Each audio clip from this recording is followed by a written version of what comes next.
Well, hello, everyone. My name is Alaina G. Levine. I am president of Quantum Success Solutions. I am a professional speaker. My expertise is in STEM career development, just like yours. And I'm the author of two books, Networking for Nerds and Create Your Unicorn Career, which is going to be out next year. And I'm really excited to spend today with you talking about how you can build and land your unicorn career in industry. I work extensively with the AAS. I think we're in my 15th year, if I recall correctly, working with the AAS and with astronomers, cosmologists, astrophysicists, and planetary scientists just like you. And I got to say that one of the biggest questions that I get from coaching and consulting and from speaking with your community is how can I move my career outside of academia, outside of the research typical space that I'm used to as an astronomer. Well, today we're actually going to get into the details and we're going to give you some different ideas as to how you can structure your plan. And I'm going to talk to you about how to effectively market yourself. So as you know, this is being recorded, so you're going to have access to all the slides. I'm also going to send you all of the slides. So I just wanted you to know that. And I'm going to send you a number of other bonus materials that you can use to build your career in industry and shift and start the pivot from academia to industry. Before we officially begin, or we already have, I wanted to tell you first and foremost, I'm taking questions. So I'm going to be monitoring the Q&A throughout the whole time, and I'm going to stick around to answer any additional questions that you might have after we conclude. And we also have a really awesome opportunity for you. And Diane, if you don't mind throwing this link into the chat into the chat, I'd appreciate it. So as a member of the American Astronomical Society, you have a fantastic, very underutilized benefit. One of those benefits, actually, there's two of them. One is the directory. We're going to talk about how to mine the directory to build your unicorn career in industry today. But the other benefit is that you can book career consultations with me. So how this works is you go to this link, and we're putting it in the chat now. You pay $30 for 30 minutes. You can purchase a number of different sessions that you want, and we will meet. And once you purchase, I send you my Calendly, and you get on my calendar, and we talk. Our conversation remains completely private and confidential. No one knows about what we talk about, including anybody at the AAS. But there's a time limit to this because the AAS is concluding this program after December 31st. So you only have until December 31st of 2024 to purchase these sessions. I am going to open my calendar beyond that. So we do not have to meet in 2024. You just have to purchase them this year before the end of the year. And then we can meet in the following year. So I just wanted you to know about that experience. So I want to ask you a question, and I'm going to ask you to put something in the chat, but I don't want you to put it into the chat and hit return until I say so. So I want to ask you, this is my question. I'm going to ask you a question. You're going to write it in the chat. And when I tell you to hit return, you'll hit enter. Okay. And we're going to do a chat storm. So I want to know from all of you, what does industry value above all else? So write it in the chat. Don't hit return just yet. And when I tell you in a moment to hit return, you're going to have that opportunity to do so. Okay, so did you write it? What does industry value above all else? You wrote it in the chat. 3, 2, 1, hit enter. I want to see what you say. Okay, this is so interesting. We're seeing the chat storm come in. We see critical thinking. We see from David, the ability. Barbara, you said profit. Paula, you said productivity. Karen, critical thinking. Oh, I'm loving these ideas. Stacy, creativity. Kim, experience. Chris, profit. Kane, commitment. Ethan, coding. Oh, I like how you think about that. The very specific skill. Katie, experience. I'm seeing money from Annie. You're all sort of right. You're all sort of right. And I love that you're thinking about this. And the reality is industry values money above all else. And I know that that sounds a little crass at times, but I have to be honest with you. If you can identify what industry needs and what industry cares about now, while you're in the job getting pipeline and in the process of building your unicorn in industry, you are going to give yourself a huge competitive advantage. So the way I like to think of it is industry values money, and they get the money from developing, manufacturing, and giving access to products and services. They do this through sales. They have customers who actually purchase, but ultimately it's about income and more specifically about profit. And so this is very different from what we're used to in academia, research, and in academic science, and in even some of the research institutions that you may be affiliated with. We don't often hear that. We hear about budgets because, of course, we need money to do things, but we don't often hear about the drive for money.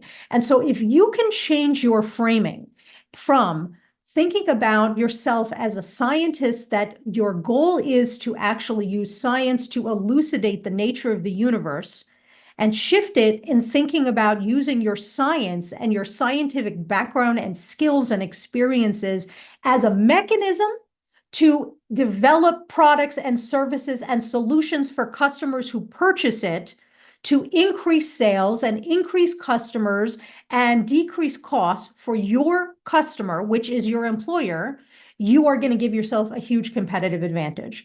Because I look at a lot of CVs, I read a lot of resumes, I work with a lot of astronomers and astronomy educated professionals just like you. And the biggest mistake they make, the biggest mistake that you make, there's actually two of them.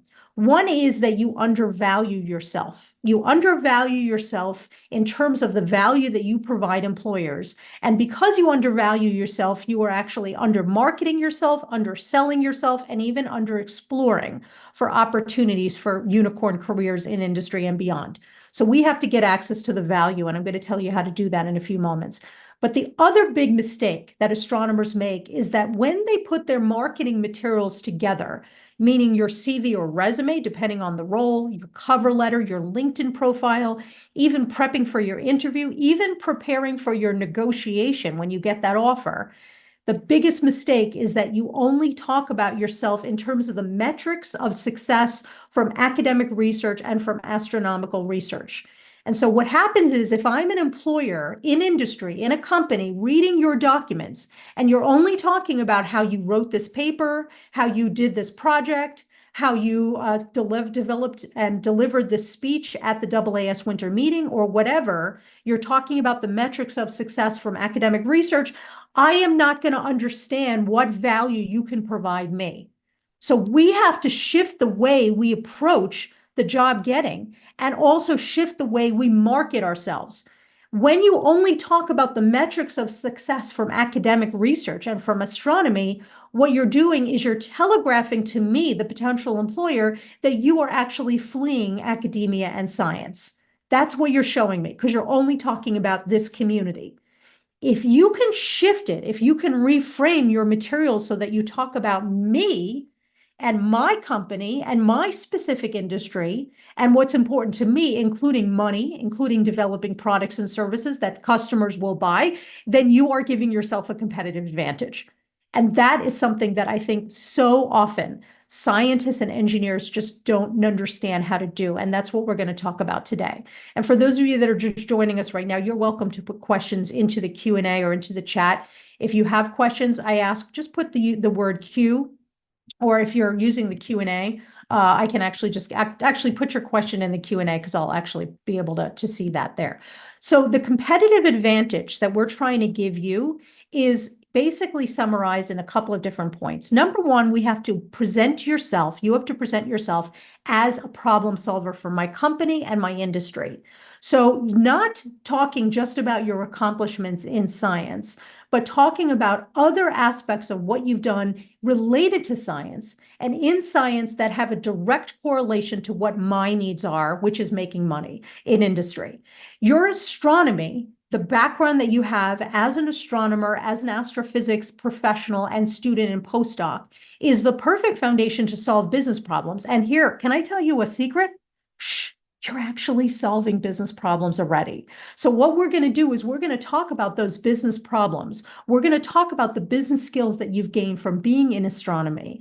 And the other people that are applying for the jobs that you want or are networking with people to get access to the hidden jobs, they are only talking about their papers, their grants, their presentations, and listing out their jobs and listing out their projects by just describing the one thing that they did in that project. They are not going to be competitive in that space. You are going to be competitive because you're going to talk about all of the business that you've done, all the business skills, experiences, and problems that you've solved. And when you do so, it tells me as a potential reader of your document, both a bot, because AI in more companies are being used as the first line to identify whether or not your resume should be advancing into the program, into the job, as well as the human eye. You are telling both of us, both entities, that you will be valuable in my organization. And as a result of that marketing on your resume and on your cover letter, you are going to advance to the next stage, which is when I call you in for an interview. And so that's what we're trying to do. We're trying to give you the competitive advantage. The other competitive advantage that you'll get, and we're going to talk more about this, and I just hinted at it, is through networking. Now, I know that you know that networking is not what can I get from you. It's not how can I trick you or manipulate you into giving me a job or an interview or a fellowship or whatever. It's actually the opposite of that. Networking is built on the spirit of generosity. And when you think about and reframe networking as, I want to see what I can do to help you, I want to see what I can do to advance your agenda, I want to share how my skills in astronomy, research, and business, the business of science, can enable your customers to prosper, can enable your teams to find victory. When you think about it that way, you actually get access to hidden jobs. And your competitors are only applying for jobs that are advertised. You are going to be thinking more broadly about the larger ecosystem of jobs, many of which are hidden or are created just for you in the moment when we're networking and I learn about your expertise. And you do so with the spirit of generosity, where you want to share with me what it is you are interested in doing and what skills you have and what experience you have that can help move my agenda forward. That's how you get the competitive advantage, because the job search process is very challenging. And I'm going to talk to you about that in a moment. And the pipeline is challenging. But the marketplace for jobs for astronomers is especially challenging. It always has been, but we're seeing a lot more. I think a lot more students went to graduate school during COVID. So we're going to see a tsunami of graduates in astronomy. And many of you are interested in industry jobs just to begin with. And then there's the people who are wanted to have their plan A being in professorship or in a research role, only to find out that about less than 10%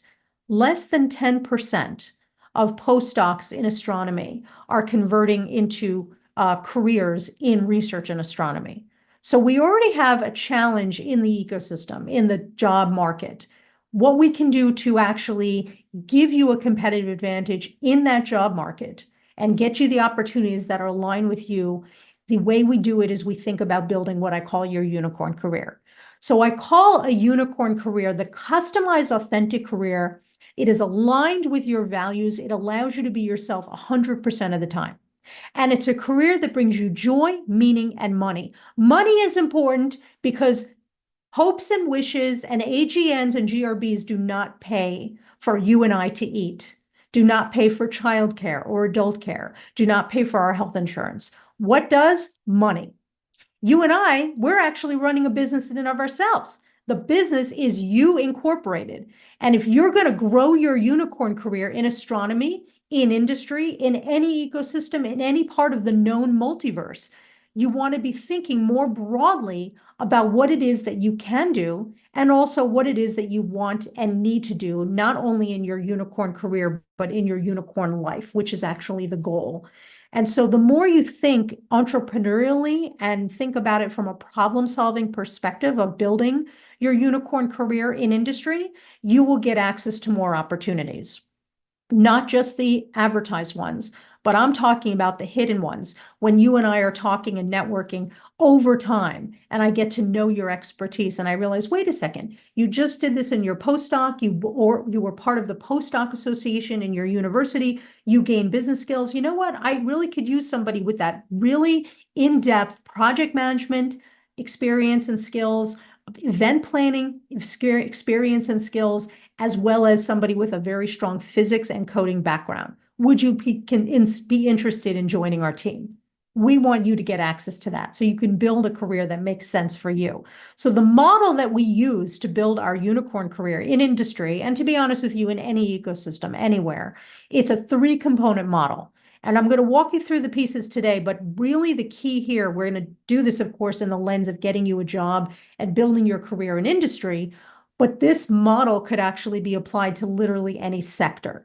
So the first component is what I call intrinsic data. This is data from your head and your heart. It's about who you are as a human, and it's about what it is that you want and need out of your life and out of your career.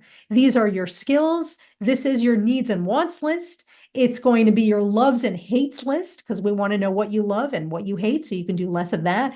We need to know your non-negotiables, how you define success, and so much more. And I'm going to walk you through how to identify that, because we need to get access, as I mentioned before, to the full data set of who you are. If we're going to sell you as a problem solver in industry, we have to sell all of the skills and experiences that are relevant to industry. And so we're going to actually get access to that with a couple of tools I'm going to give you. We're going to pair that data with extrinsic data. Extrinsic data is about the ecosystems, the opportunities, the organizations, the career paths, the titles, the people. It's all about you getting access to the jobs. And so what happens is when you are networking, especially, you get access to a lot of extrinsic data. You get access to hidden information about hidden jobs. And I'm going to walk you through how to access that in a few moments. And so when you actually look at that, you're listening for people to describe their pain points. People will reveal what problems they're trying to solve, what challenges they are faced with, what gaps they have in systems that they have not been able to fill. You already have your intrinsic data. You hear them describe a gap, a pain point that you know you can help fill and alleviate. And then we kick in the third component, which is what I call the bridge of marketing. Or even in real time, you say, wait a second, I'd be able to help you with this. Or you're applying for a job. Let's say it is an advertised position, and they need somebody to be an effective project manager with high performance communication skills. Well, you've done all of that in the research group that you're a part of. You've done all of that in your service to the AAS. You've done all of that in your service to your grad student association or your postdoc association or to your team. And so now you actually communicate using my language, and we're going to talk about that, how it is that your intrinsic data will help you to solve the problem that I need to have solved at this moment. And so that bridge of marketing is key, because if you can communicate what it is that you can do for me in my language using customization for my community and my company, you're going to be getting opportunities, and you're going to get competitive opportunities that your colleagues are not going to get. Let me talk to you about how the job pipeline works. And this is an important distinction. Couple of points. Number one, I want you to be aware of what it actually takes to get a job anywhere, but we'll use industry as our case study today. So we're going through a pipeline. We're going through a process to get a job in industry. There's three pieces to that pipeline. There's the application part, where you send in your resume or CV, depending on the role, a cover letter, and maybe participate in other types of marketing activities. There's the interview, and then there's the offer, which you negotiate. So it's very important to keep in mind that there's two pieces of that, right? There's multiple pieces. And so every point in that pipeline is designed to get you to the next point in the pipeline. If you have been applying for jobs in industry and you're not getting interviews, what this means is that we can look at the conversion rate of applications to interviews to see what that conversion rate is. And if it's very low, less than 50%, and certainly less than 25%, that tells us there's things that we can do to improve our marketing in our written documents, so we can go back and review. If we're getting interviews, but we're not closing the deal, we're not getting job offers, and we see the conversion rate is very low, we can go back and think about what we can do better in the interview. So we look at the conversion rates of those two inflection points, applications to interviews and interviews to offers, to see what it is we can do better, different, or more, as Bobby Reel, my counselor, says, in the previous point in the pipeline. So that's one point I want you to be thinking about. The other thing I want you to be thinking about is what this pipeline actually means for you as you move forward in it.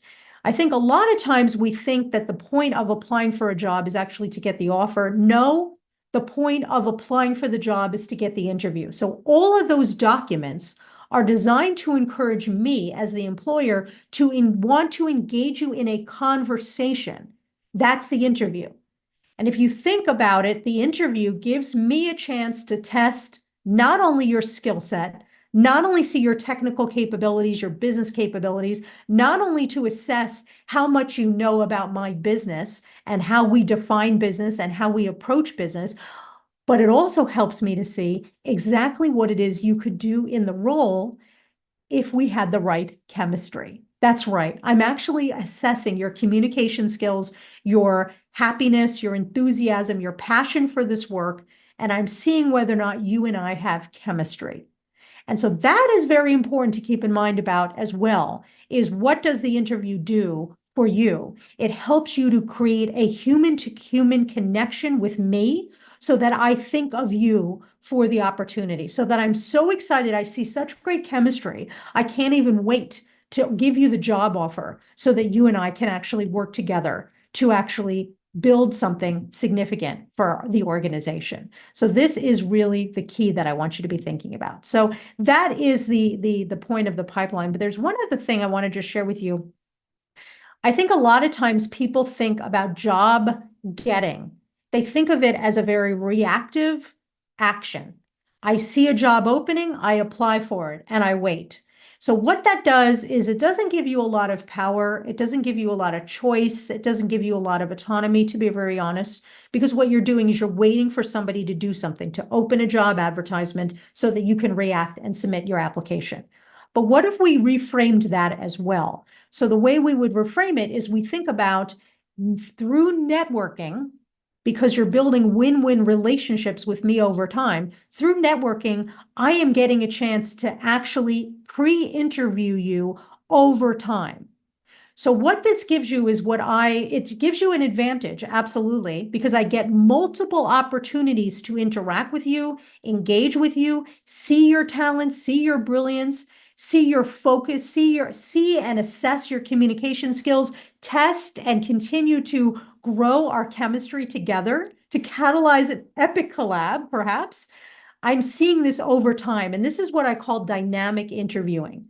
You can imagine that if your competitors only wait for a job to open and apply and then wait, they are only getting essentially almost like a one-dimensional opportunity to prove their worth and prove their expertise and value to the employer. But if you're dynamic networking, if you are doing networking over time with me in many different ways, and you are doing it over time, what's going to happen is we're engaging in what I call dynamic interviewing, where I'm getting a fuller, multidimensional picture of who you are as a talent. And that gives you an advantage. I'm pre-interviewing you, I'm seeing the chemistry emerge, we're growing our relationship in real time. When an opportunity comes up, I think of you, or I think of you for an opportunity because that doesn't even exist because I've gotten to know your value and your talent and intelligence. And this is how you get access to the hidden job market. This is how you make the hidden job market work for you. This is how you get the competitive advantage in the job market by thinking about the interview process as not a single moment in time that is reactionary, but you're being proactive to pre-interview with people over time so that they are ready and always thinking about you as a talent. This is the way forward, especially in a challenging job market. So there's three key concentration areas that we want to think about for shifting the way you market yourself from academia and from straight research into industry. And I'm going to walk you through all three of these today. So the first one is skills. And so what we want to do is we want to think about not just your technical skills, your coding and software and databases, not just your scientific skills, which are absolutely they're invaluable and they're incredibly valid to mention, but you also have business skills. You have communications, you have leadership, you have project management, you have hard business skills like budgeting and financing and hiring and training and event planning and marketing and other things that I'm going to walk you through how to get access to that from your brain and your heart.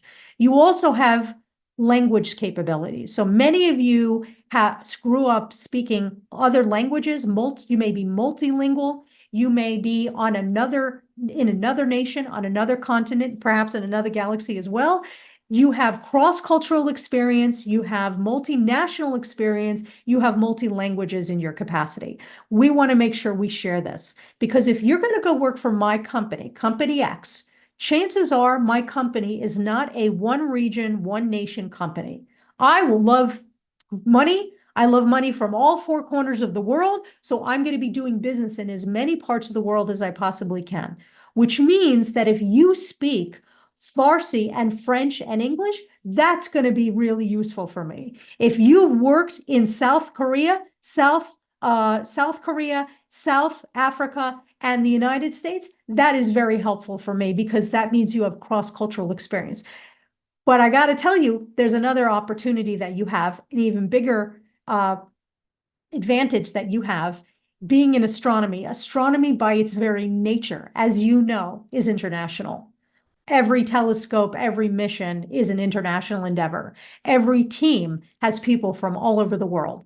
So you already have, even if you have not worked, lived, or studied in a nation other than the one that you grew up in, that you were born in, you already have international and multinational cross-cultural collaboration experience. We're going to be able to market that because it's true. By the way, just to clarify, we never lie, we never embellish, we only tell the truth. But I find, as I said, that most astronomers tend to undervalue themselves. So we need to make sure we are selling and marketing the full extent of who you are and the value you can provide me. So that's the skills. And like I said, I'm going to walk you through how to do this. You're going to get access to all of these slides and the recording. And I'm also going to give you a set of 6 bonus slides that I am not going to show today that are specific homework assignments for you to actually take what I've taught you today and take it to the next level to apply it in your own life and in your own career goals. So just something to keep in mind about. I'm seeing some questions come in. I am going to answer them and I appreciate it. So give me just a second.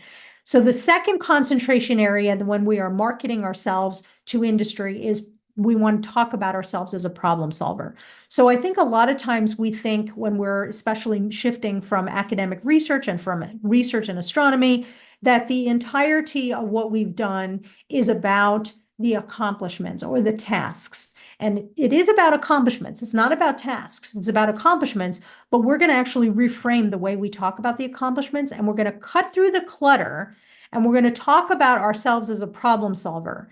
And the challenge is that when you do that, your competitors, they're only typically, if they're even thinking about talking about themselves as a problem solver, they are only talking about their scientific problems that they solved. That they have this question about this particular binary star system, and they solved it by looking at this particular system by using this particular astronomical technique or astrophysics technique. That's very important. But what's more useful for me in industry is to know how you used your scientific problems to solve technical problems and business problems, how you used your business problem experience and business problem solving experience and business skills to solve business problems. We need to be able to talk about that. And we're going to actually shift and convert many of the accomplishments that you've had into this framework: problem, solution, result with a quantification. Quantification is huge. See, what happens is if you're applying for a job in my company, and let's say I work for an oil and gas company, you want to work in energy. You're applying for a job in my company. And by the way, oil and gas and energy companies absolutely love physicists. They love physicists because you know how to solve hard problems, because you bring a wealth of technical and scientific know-how, but you also bring a wealth of business problem solving experience as well.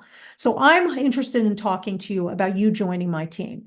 And so I may not understand what AGN, active galactic nuclei, are. I may not understand the significance of you studying this binary star system or using this particular technique to identify a new exoplanet.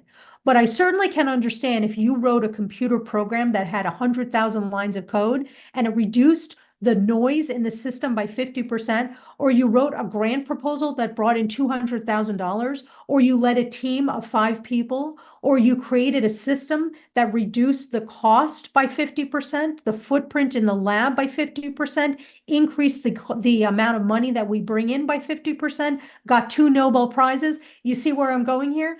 Numbers tell the context and significance of your problem solving and skills that I will absolutely understand. So I may not understand what an AGN is, but I absolutely can understand if you brought in this amount of money, if you increase the cost or increase the budget by this amount, or decrease this by that amount, or oversaw this in number of colleagues. Think about yourself in terms of numbers, and that's part of that problem, solution, result framework.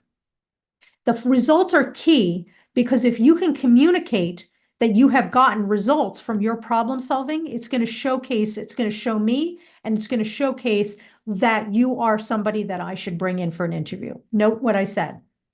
The resume is about bringing you in for an interview. In the interview, you're going to dazzle me with your communications and chemistry. So then the third component that you want to concentrate on for an industry job is experiences. Showing people that you solved problems using business skills, using technical skills. It's about science and non-science roles. So I think a lot of times we think the entirety of the skills that we've gotten and the experiences that we have had that are important are the ones in astronomy. Not true. I've mentioned a few, right? Leadership roles in your graduate student association, postdoc association, committee service with the AAS, community things that you might have done in your own community. We want to extract and highlight those business experiences from the research that you've done. We want to use industry language and we want to customize it in their specific language. And to give you an example of that, this is one of my favorite examples. A few years ago, I wrote an article featuring a biotech company. This biotech company is called Bluebird Bio. So Bluebird Bio has a very specific but easy to research and find out language that they use internal with employees. They call all of their employees birds. They call their headquarters the nest, and they refer to the children of the employees as baby birds. So how awesome and smart would it be if you were applying for a job in my company, Bluebird Bio, and you referred to yourself as a potential bird, and you talked about how you want to collaborate with other birds in the nest? That's what I mean about customization. That is so absolutely important. So I see a question that came in from Amanda. You ask, I'm constantly being asked, well, what have you done outside of school? How do you approach conversations where the other person doesn't understand that grad school is a job and not just classwork? Amanda, thank you so much for asking that question. I love that question because it really brings to mind, you know it. This isn't just classwork. This isn't just you taking a class on exoplanets or astrophysical methods 1 and 2. This is actually a job. So you want to think about describing this job in the way you would describe any other job. What projects did you pursue? What problems did you solve? What skills did you gain? And I'm going to talk to you more about that. So it's very useful. And I love that you asked this at this moment, Amanda, because really it's really about taking all of the different experiences you've had, looking at it through the lens of what problems did I solve, what skills did I gain, and how are these experiences relevant to me working in industry?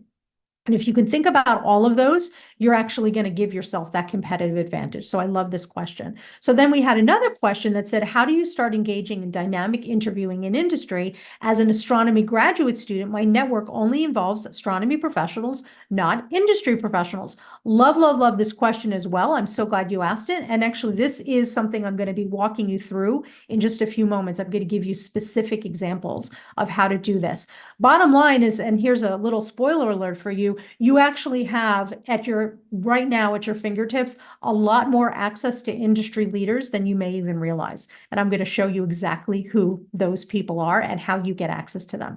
The thing we want to be thinking about is becoming what I call a data scientist. We need to get access to your data and data outside so that we can do that dynamic interviewing. So I want to just share with you how awesome you are. Like I said, you're going to get a copy of this so you can take a look at this, but these are just some of the many, many, many different types of business skills that you probably have.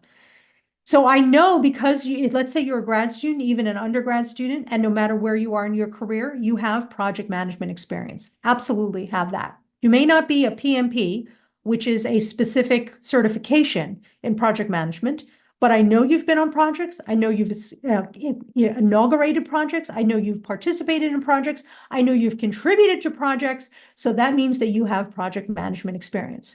Depending on what you've done in your research, you may even have research management experience. If you've been on a grant, you may have accounting, financing, and budgeting.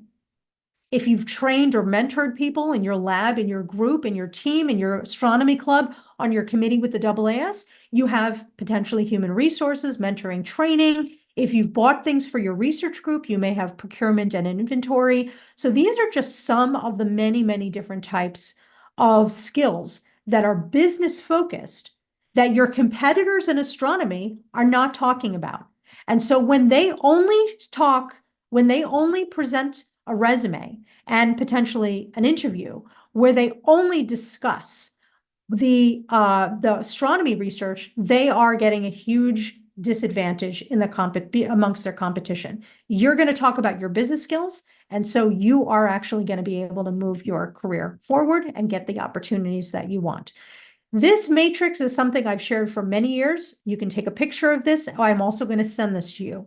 This is the architecture, the template of a matrix that you create for yourself. It is a way to keep track of all of the skills that you've gained from different experiences. You download this onto your home device, so you don't put this on your work or your school-owned computer or phone. You could potentially do this on Google Sheets, but have access to this in a regular place so that you can put more information on it on a regular basis. And basically what this does is it helps you keep track of all the different things you've done and be able to extract from that the different skills that you've gained. So in the first column, you list out anything that gave you experience. So it could be a job, it could be your graduate work, it could be your PhD dissertation, your master's defense or thesis, it could be your TA-ship, it could be work that you do on the side, it could be something you do in your faith community. It doesn't matter. Every experience is valuable and valid.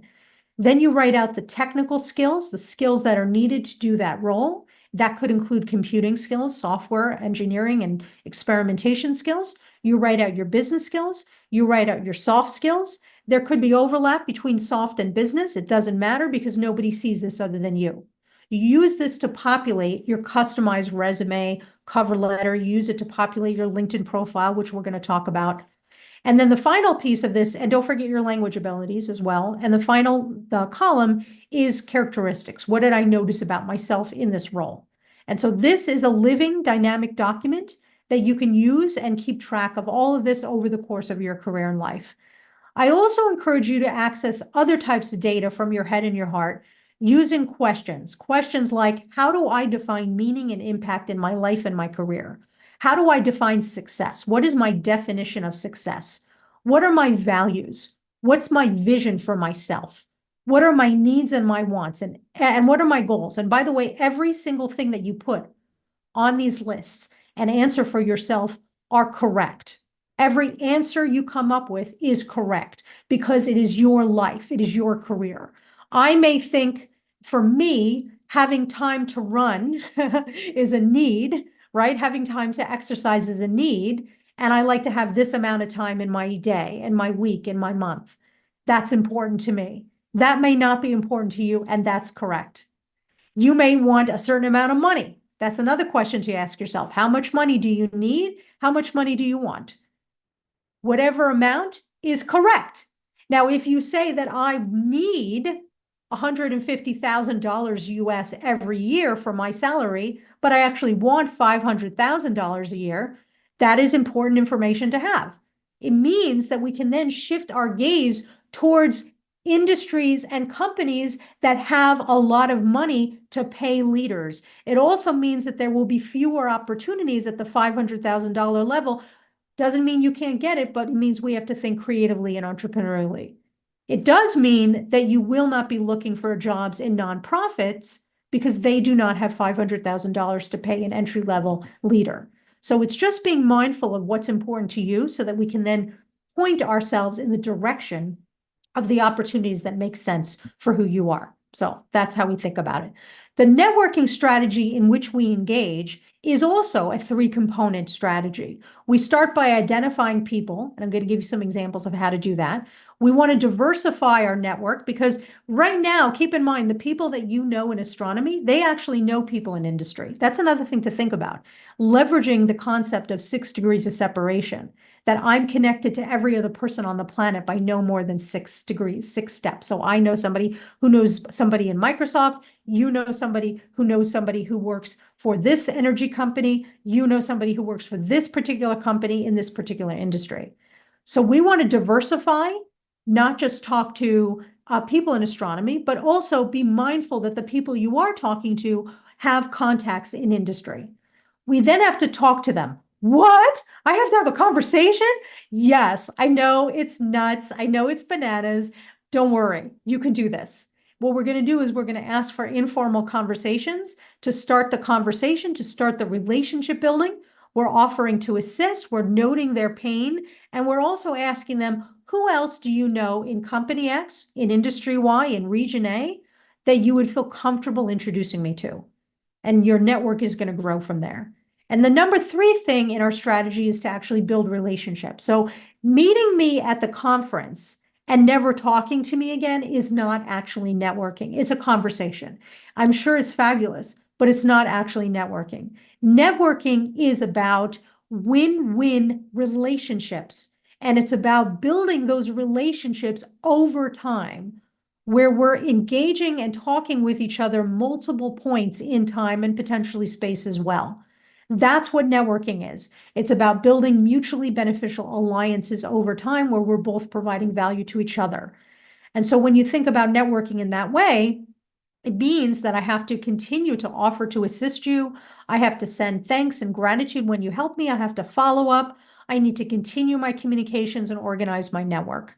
Now, we're not doing a huge deep dive into networking today. However, I have recorded a number of networking webinars for the AAS. And Diane, if you don't mind throwing that link into the chat where you can get access to the entire library, you can go back and take a look at all of the networking workshops and webinars that we've done. I'm also going to be speaking at the AAS winter meeting, so we're going to do some deep dives then too. So how do you find companies that may be interested in hiring you? So here are a couple of my go-tos. Number 1, take a look at what's in your orbit. So the AAS have sponsors, they have exhibitors at the winter and the summer meetings. You find that information on their website. Those are companies that we know hire astronomers. Those are companies that we know do business in astronomy because they're spending money to be affiliated with the AAS, which means A, they have money, B, they're interested in the talent in this community. We can leverage that. So we can take a look and see those companies. Number 2, we leverage LinkedIn. We look at LinkedIn and we see where are astronomers working. I'm going to give you some thoughts on that in a few moments. Number 3, we look at journals. So we look at who are the authors of journal papers that we're interested in and who are the advertisers. And this isn't just for journals. This is also for what's called earned media. So this is now the journalism side of things. When you see an article in Sky and Telescope, for example, when you see an article in Science Magazine, for example, what is the affiliation of the author? Do they work for a company? And number 2, who's being quoted in the article? What company do they work for? They are effectively and appropriately promoting themselves with the papers and the articles. You can actually reach out to them. We'll talk more about that, but that's how you find a company. Then you take a look at other conferences. Obviously, we have the AAS, but there are many, many other space-related conferences and X-related conferences. And what I mean by that in the terms of X is pick the industry that's of interest to you, look for the conferences, look for those associations. You'll get a list of companies from that as well. And the final thing that I love, and I hinted at this a few moments ago, is the AAS directory. I think I mentioned that this is one of the most underutilized benefits of being a member of an association, is looking through the directory, which you have access to as a membership benefit. You can actually look through the directory, see where people work, and you can reach out to them and contact them to build a relationship with them. Take advantage of that directory. Where are the jobs advertised? So we are looking at mostly non-advertised positions because that's the majority of jobs, but we're not going to only limit ourselves to that. We're going to look for other opportunities too. So we're going to look for advertised positions, not only to apply for those jobs, but to leverage our relationships that we've built over time. So let's say you've been talking to me over time, you see a job advertised. Let's say I'm with Northrop Grumman, for example, and you see a job advertised with Northrop Grumman on the AAS job registry, well, you've already gotten to know me. We've gotten to know each other over time. Now you can come back to me and say, Alaina, I got really interesting news. I just saw you have a job opening at Northrop Grumman. I am going to apply. Can I talk to you? I want to see what I can do to leverage this and really tailor my application. And because I've built a relationship with you already, I'm going to be very happy to have that conversation. In fact, I might even take your resume and walk it metaphorically down the hall to the decision maker. Because here's a little tip for you about how industry hires. If I work for company X and I get your resume and I walk it to the hiring manager and the decision maker, number one, I am not going to do that unless I know for a fact that you're going to rock it, that you are going to be an absolute invaluable asset to my company. Why am I not going to do that? Because my reputation is on the line. So best believe that if we've built a relationship and I say I'm going to help you get a job, or I say I'm going to introduce you to the decision maker, or give me your contact information, I'll forward it on. Best believe that I'm doing it because I actually know you have value. I'm not doing this. It's not imposter syndrome. It's not because you faked your way in. It's not that you're hoping to get in. If I do it, it's because I know you are going to do well because my reputation is on the line. And the second thing you want to think about is that not only is it going to be beneficial to my reputation to encourage somebody who I respect to be hired, I may get a financial incentive. That's right. A lot of companies, particularly very large companies, operate on an incentive model where if they hire somebody that I suggested, I get a bonus, a financial monetary bonus. So I am really interested in getting more money, right? Like you and we all are. I'm only going to bring candidates that I know, that I know for a fact are going to help me look good for to my boss and are going to get me money. So just something to think about. So where do you find these jobs? The job register for the AAS, fantastic. You can look on LinkedIn, Indeed.com, spacecrew.com. I just found out today, this is a space-related website for jobs in space and in the space industry. There are company websites, journals that you see advertised, as well as at the Career Center for the AAS meeting in the winter meeting. You find these people from asking colleagues who they know. Do you know anybody in this sector, region, or company or community? You look at the association's directory, as I mentioned. You volunteer to serve on committees. You go to conferences proactively and look for people in advance to make appointments with them in advance. You read, as I mentioned, you read the articles in the journal papers, contacting the authors and the people quoted. You can look for regional opportunities in terms of internal organizations or regional chapters of associations, alumni societies, and then, of course, social networks like LinkedIn and X. So this is how you find people. What do you say to them? Once you have their attention, once you see that you want to connect with them, what do you say? In the message, in the email, you introduce yourself. You tell me what is it about me or my company. So not just my company, because you're talking to a human. You're not talking to an amorphous entity, company X. You're talking to me. So tell me what it is about me and my work in my company that is attractive to you.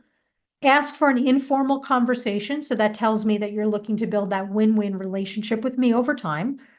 Ask for only a 15-minute meeting and ask for what I call a Zoom coffee or a WhatsApp coffee. I use that terminology specifically so it's clear that the vibe is informal, and I only ask for 15 minutes and I keep it at that. But to be honest with you, people love talking about themselves. Shocker. So once you get people talking about themselves, they may not want to shut up. So my tip is when I book a 15-minute meeting with you in my calendar, I actually give myself a half hour. For you, it's 15 minutes in your calendar.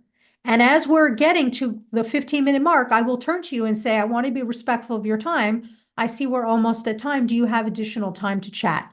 And if you say no, I say, no problem. Thank you so much. This was so great chatting with you. If you say yes, we can continue our conversation. But I'm always going to be respectful, first and foremost.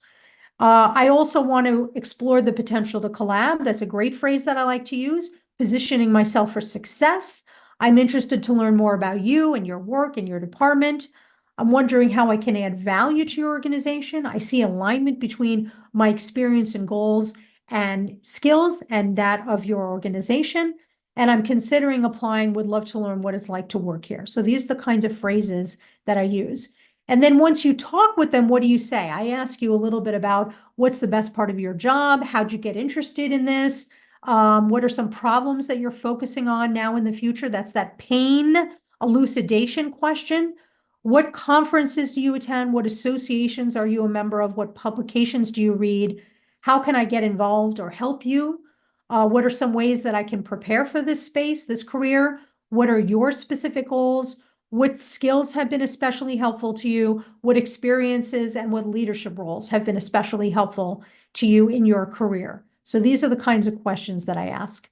And ultimately, what we're doing is we're building a bridge. You are building a bridge between you and I, the employer. And that bridge has two sort of categories, if you will.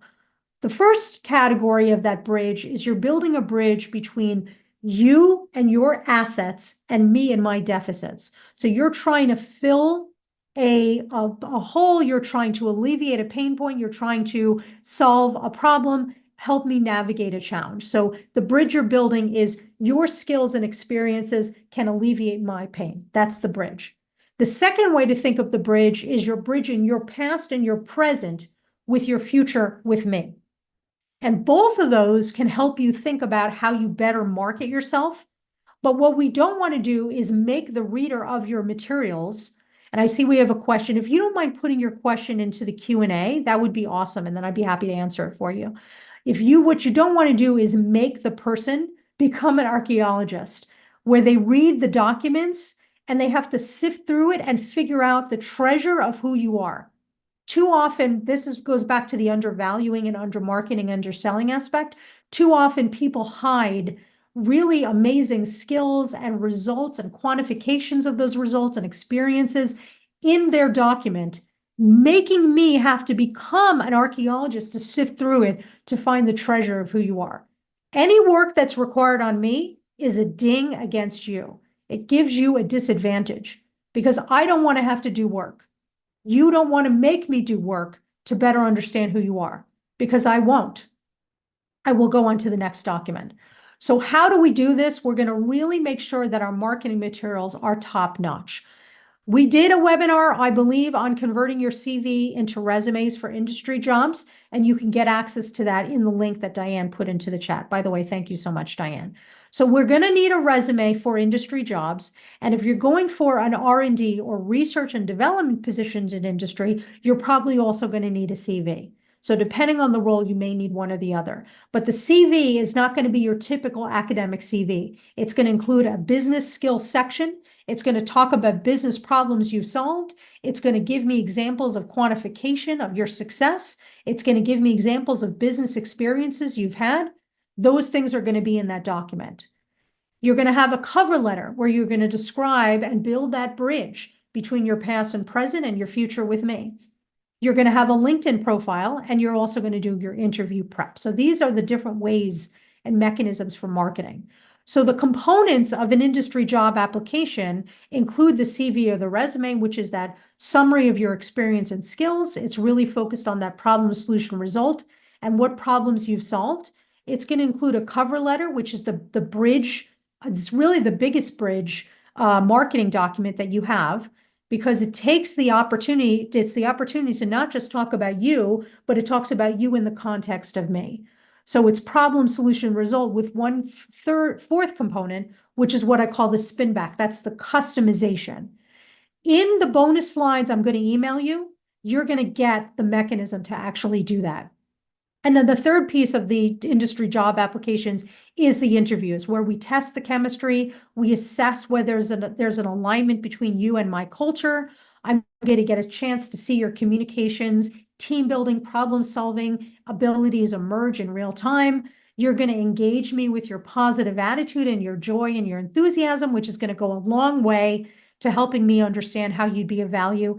And then we're going to customize the interview for getting the competitive advantage. LinkedIn tactics, very simply, we have to start by creating a profile, and you can copy mine. Then you can then take your CV text and put that into the LinkedIn profile.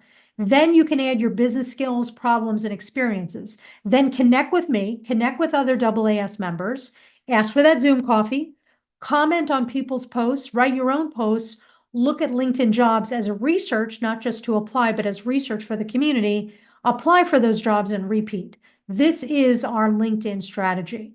We don't have a lot of time today to go into details about this. I have spoken about it in the past. It might be something we actually do for the future.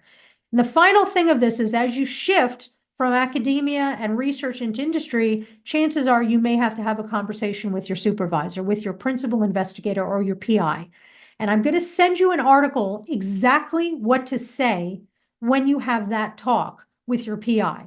Suffice it to say, the basics of it is expressing gratitude for what they did to help you, demonstrating how this is a win-win. This isn't a failure on their part.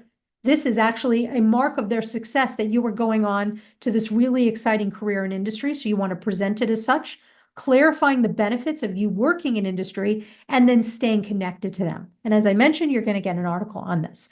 Now, here's how you get that article. Here's how you get all those items. And Diane, if you can throw that link into the chat at this time, I would appreciate it. So you can go to talk.ac/Alaina G. Levine, or you can go to this QR code and enter in the code Astro Industry. And thank you, Diane, for throwing that link in there. And what you'll do is I'm going to ask you for some feedback. I'm going to also ask you what webinar topics you want to see us talk about in 2025. And you will get all of these slides. You will get 6 bonus slides, which have your homework assignments on how to do all of this. And you will get that article that I mentioned on how to have the talk with your PI when you're shifting into another ecosystem. So now you can go ahead and get that. So here's some final thoughts and a call to action for you. Call to action to you is to start now recording all the business skills and business problems that you engage in your own research, in the work that you do as an astronomer.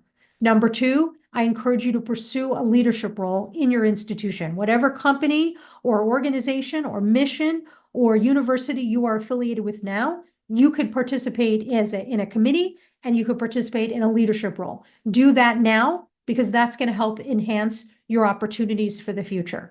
Create opportunities to network with industry leaders by being a part of or even inaugurating a journal club, a Zoom club, or even a new colloquium at your institution. So the journal club, if it doesn't exist, you can create it and you could invite in people who work in industry. The Zoom club, you could put together a club for your astronomy club, a series where you invite people from industry to talk about careers. That's giving you access to that network. And the colloquium, if you can invite yourself or encourage people to include you as a committee member on the colloquium committee, guess what? Then you could suggest people in industry. At the AAS winter meeting or the summer meeting, if you go, peruse the exhibit hall in advance and then also visit it. Go talk to the companies there. Go to the town halls where a lot of companies come. Go to the industry-sponsored events. Invite industry people to come to your talk and to your poster. And in your AAS membership, search for industry leaders and then, of course, connect with people on LinkedIn and ask for conversations. Now, some of you may be interested in moving back to academia in the future, and guess what? That's totally cool and totally viable. You can absolutely do that. What we're going to do that is 3 things. Number 1, if our advisor, if our PI is nice and was respectful to us, especially when we told them we're shifting into industry, we're going to stay in touch with them. We're going to keep connected, keep them apprised of our success, and maybe even encourage collaborations with industry. Number 2, I'm going to look for inroads to be able to serve academia in the future.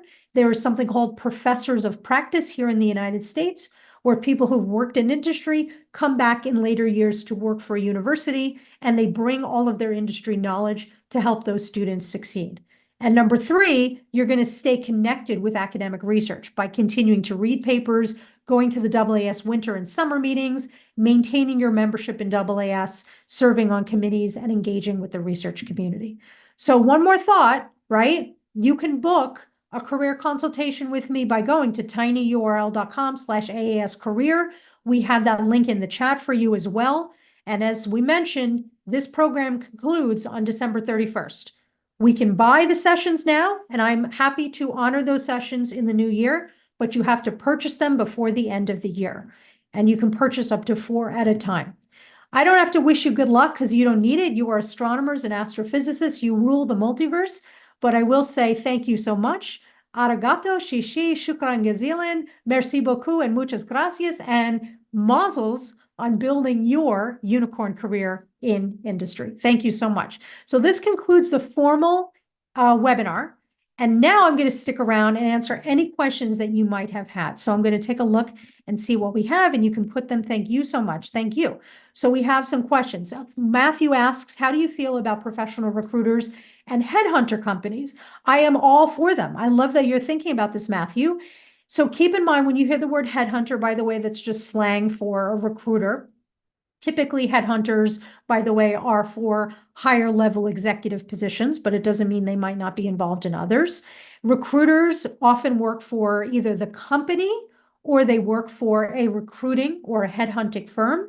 And so the important distinction here that you want to make is that recruiters do not work for you.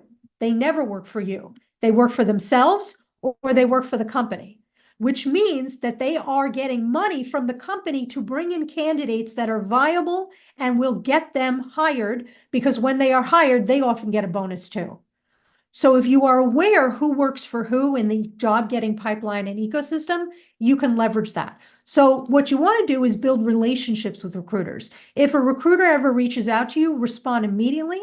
Say, absolutely, I'd love to talk to you. Here's my resume. Can we have a call? I want to learn more about this role or learn more about who you serve. If you see recruiters on LinkedIn, you can connect with them. You can always ask them for an informal conversation. Not all of them will take it, but you can keep them informed about your progress.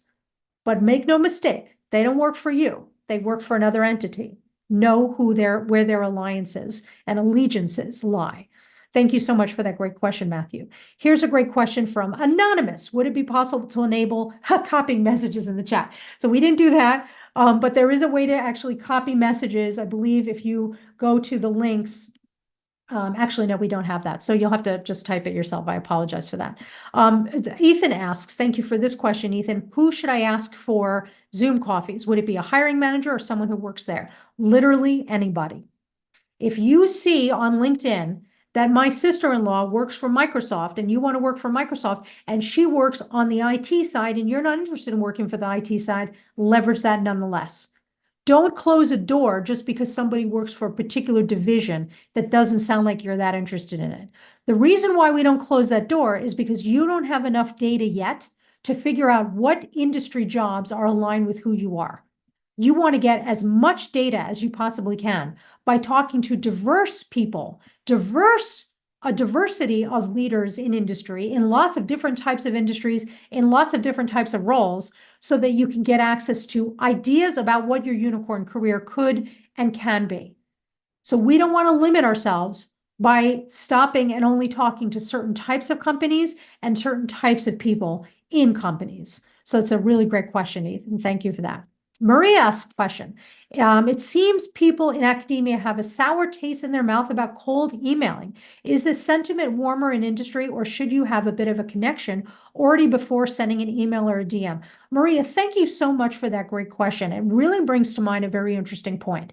I think a lot of times people in academia, as well as other ecosystems, don't want a cold email because of the nature of the email and because of the way the ask is communicated. I often talk about the idea of how do you get a postdoc appointment?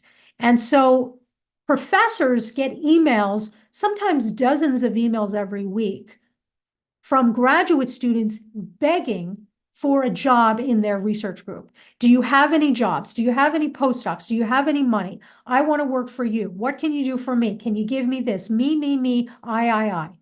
So of course that cold email is going to feel gross to the professor because they're getting a ton of them. And those emails are only about what you can get from me. What if we reframed it using some of the wording that I described to you and you're going to get in that bonus? What if we reframed it and instead of asking for a job in my research group or a job in my company, you said, I really appreciate what you wrote on LinkedIn about X and Y. I'd love to talk to you. Maybe there's an opportunity to collaborate. And I'm early in my career exploration. I'm thinking about a career in the energy sector. Could we have a Zoom coffee? I'd love to learn more about what I can do as a postdoc, as a grad student, as an X to position myself for success in this industry. Suddenly, it's not just about you. And you can add something. I want to see what I can do to help you. Maybe there's something I can do to assist. And by doing that, that cold email now is actually way more welcomed by me, the stranger, than if you just came to me and asked for a job. And so it's the same way in DMs as well. We're going to DM that same way.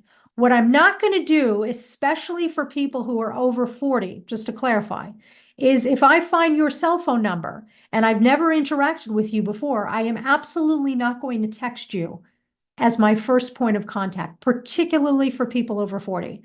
Just to give you an idea, I turned 50 about a week and a half ago. I did not grow up doing this, right? So sometimes when people out of the blue text me, even though I text a lot, it feels weird and intrusive because that's a different generation and the different way of communicating. So what you want to do is you want to establish a relationship first via DM, if it's on LinkedIn, or an email, if you have my email.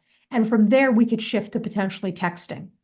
It may be different for somebody who is a little bit earlier in their education and younger, by the way, because this is all dependent on generations.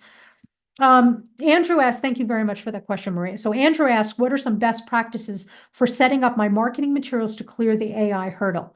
Excellent question, Andrew. So here's the way you think about this. Everything I just described in building your unicorn career, so the networking, the data collection about yourself, all of that is really about you being part of a system where you can actually begin to know what are the key words that the AI is looking for.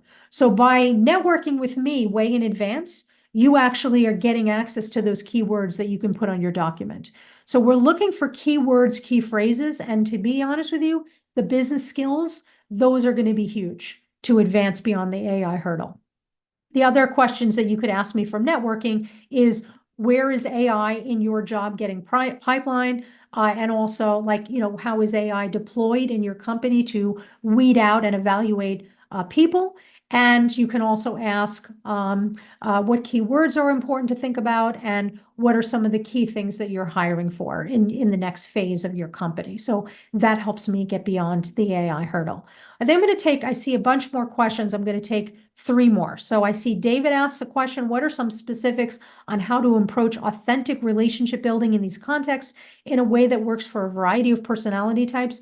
So thank you, David, for that great question. This takes time and this takes practice. So that's why the more networking you do early in your career, it's setting you up for success when you really need it, when you need a job. So the way you think about this is you have to be me. You have to be you, right? I have to be me. You have to be you. So you do you. And so the idea here is that we're not going to fake it. We're going to be ourselves. We're going to be respectful of the other person. We're going to demonstrate our professionalism, which is our serious of our craft. We're going to be kind. We're going to be compassionate. We're going to be joyous and enthusiastic. And that's going to help to create those really important, authentic connections. As I said, I have done a lot of webinars for the AAS on different aspects of networking where we talk about authenticity. You can take a look at that in that workshop and that webinar library. 2 more questions. I see a multi-pointed question. This person asked a question, is it important to have machine learning courses before applying to industry? Do I need to get more knowledge before applying? Great question. This answer, of course, depends. It depends on what type of role you're going for. If you're going for a machine learning job, obviously you need to know machine learning. Doesn't mean that you can't be building those skills while you're applying, while you're networking, but you absolutely are going to need it. It just depends on the type of role. There's many, many different types of roles in industry that you can get, not just in data science. So that's a really great question. I'll take one more question. Let me see here. Did I see a hand up? If you would like to unmute, actually, let me see if I can unmute you to give you the ability to ask a question. Actually, I don't know how to do that. So I'm on my own now. So I won't be able to do that, but I do see one more written question. If I have some ideas, such as making something new in technology or having different policies, making a new way of connecting with people, what could I do? I feel no one is interested in it. So this relates to the unicorn career model. So I really appreciate this question, and this is a great one to end on. Here's the thing to think about. You are building relationships with people so that you can better understand the ecosystem and the multiverse of jobs that are out there. I have my unicorn job. I am a professional speaker. I'm a corporate comedian. I'm a science writer. I work with organizations. I work with governments. I work with companies, with universities. I speak around the world. I built that because I listened when I networked with people, what was their pain point? And then I was able to do that bridge of marketing where I communicated how my value and skills and abilities would help them solve a problem and alleviate that pain point. In doing that, what I was able to do was build my unicorn career. Now, that is an entrepreneurial career, true, but we don't have to just build it in entrepreneurial systems. It can also be built in established companies, but you have to listen and have to have a lot of conversations because you're listening not just for data, but you're listening for patterns of data of what is the pain that people have that you could potentially help alleviate. So unfortunately, this is all the time I have for today, but I want to just put my email address one more time in the chat. If you have any questions, you are welcome to email me. If you want to, and hold on a second. And if you want to also, you can connect with me on LinkedIn. I'm super easy to find. You can find me on Instagram. I'm there as well, and on Twitter or X. Also, please consider booking those career consultations because I'd love to be able to work with you before the end of the year. So thank you, everyone. Such a wonderful opportunity. I am so appreciative to be able to collaborate with you today. This was so great. Thank you so much. I wish you the best. Thank you, everybody.